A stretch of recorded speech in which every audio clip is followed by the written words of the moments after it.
کوشش کی، اس لیے کہ حضرت ٹیپو سلطان شہید رحمت اللہ تعالی علیہ جیسی شخصیت ہند کی سرزمین پر موجود رہی، اس وقت تک کہ انگریزوں نے ہمت نہیں کی، حوصلہ نہیں کیا کہ ہندوستان کی سرزمین پر دلی پر وہ حملہ کرتے۔ اور جناب حیدر علی جو ٹیپو سلطان شہید کے والد تھے، یہ انتہائی بہادر شخص تھا، اس نے بڑی جنگیں کی، اور بعد میں حضرت سلطان ٹیپو رحمت اللہ تعالی علیہ اپنے باپ کے نقش قدم پر چلتے ہوئے اس نے بھی انگریزوں سے جو ہے وہ بڑی مزاحمت کی، اور انگریزوں پر اس کا خوف یہ تھا کہ یہ بادشاہ صرف بادشاہ نہیں تھا بلکہ یہ بادشاہ اللہ کا مقدس بندہ اور ولی بھی تھا۔ اس نے باضابطہ طور پر علم حاصل کیا، اس زمانے کے علوم جو عالموں کے لیے لازم تھے۔ یہ وہ شخص تھا کہ جو سنی سے العقیدہ بلکہ حضور غوث الاعظم دستگیر کا ایسا عقیدت مند تھا کہ اس نے اپنی تلوار پر وظیفہ قادریہ یا شیخ عبد القادر جیلانی شیئا للہ درج کرا رکھا تھا، اس کی تلوار پر یہ وظیفہ لکھا ہوا تھا۔ میرے پیارے آقا علیہ السلام کے پیارے دیوانوں، اور اس کی عادت تھی، اس نے کبھی جو ہے وہ میدان میں لڑانے کا کام نہیں کیا، اس لیے کہ اس دور میں جو کمانڈر ہوتے تھے، بادشاہ ہوتے تھے، وہ خود جو ہے وہ اپنے محلوں میں بیٹھتے تھے، کہتے تھے لڑو، یا بہت زیادہ کوئی مشقت والا بادشاہ ہوتا تو وہ جو ہے میدان میں آ کر کے کہتا کہ لڑو میں ہوں۔ لیکن ٹیپو سلطان کا یہ انداز تھا کہ اس نے جو ہے وہ کبھی یہ نہیں کہا کہ میں ہوں لڑو، وہ آگے آگے ہوتا اور اس کی فوج اس کے پیچھے پیچھے ہوتی۔ اس طرح یہ سنت مصطفیٰ پر عمل کرتے ہوئے میدان جنگ میں شرکت کیا کرتا تھا۔ اللہ کے رسول صلی اللہ علیہ وسلم اکثر جب جنگوں میں شریک ہوئے ہیں تو دلدل پہ سوار ہو کر شریک ہوئے ہیں، حالانکہ جنگ کے اندر اکثر یا لوگ تیز رفتار اونٹنی یا گھوڑوں پہ جو ہے وہ شریک ہوتے ہیں، لیکن حضور علیہ السلام اکثر دلدل پر سوار ہونا اس لیے پسند کرتے تھے کہ سواریوں میں سب سے سست رفتار میں دلدل چلتا ہے۔ گویا کہ نبی بتاتے ہیں جو بھاگنے والے ہوتے ہیں وہ تیز رفتار سواریاں استعمال کرتے ہیں، اور جن میں جان دینے کا جذبہ وہ تو زمین پہ اتر کے جنگ کیا کرتے ہیں۔ سلطان ٹیپو شہید نے یہی کیا کہ وہ ہمیشہ آگے اور ان کی فوج پیچھے ہوتی، لیکن وہ سلطان ملک ہندوستان کی ترقی کے لیے اتنا ذہین تھا، اتنا بڑا مفکر تھا کہ ٹیپو سلطان شہید رحمت اللہ تعالی علیہ نے ہندوستان کی عوام کے لیے انگریزی عربی اس کو لازم قرار دیا، اور باضابطہ طور پر جگہ جگہ مدارس شروع کروائے کہ ہندوستان کے مسلمان اور ہندوستان کی قومیں انگریزی زبان سیکھے اور دوسرے ملکوں کی زبان سیکھ کر تجارت کی منڈیوں میں ترقی کرے۔ ٹیپو سلطان شہید رحمت اللہ تعالی علیہ نے دوسرے ممالک سے معمار منگائے، بڑے بڑے مزدور فنکار، اور ان کو کہا کہ ہماری قوم کو اس طریقے سے ہنر سکھاؤ۔ ان کا ایک خواب تھا کہ ملک ہندوستان اور ترقی کرے اور ترقی کرے۔ اسی کے ساتھ ساتھ خاص طور پر یہ بات ہے کہ ٹیپو سلطان شہید نے اور ان سے پہلے اورنگزیب عالم نے ہندوستان کی سرزمین پر مندروں کو بھی مراعات دی تھی، مندروں کو جو ہے وہ زمینیں دی تھی، پنڈتوں کو جو ہے وہ وظیفے جاری کروائے تھے، اس لیے کہ اسلام کا یہ نظریہ ہے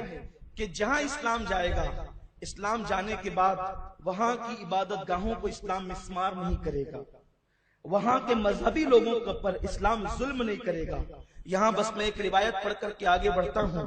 جس وقت بیت المقدس فتح ہوا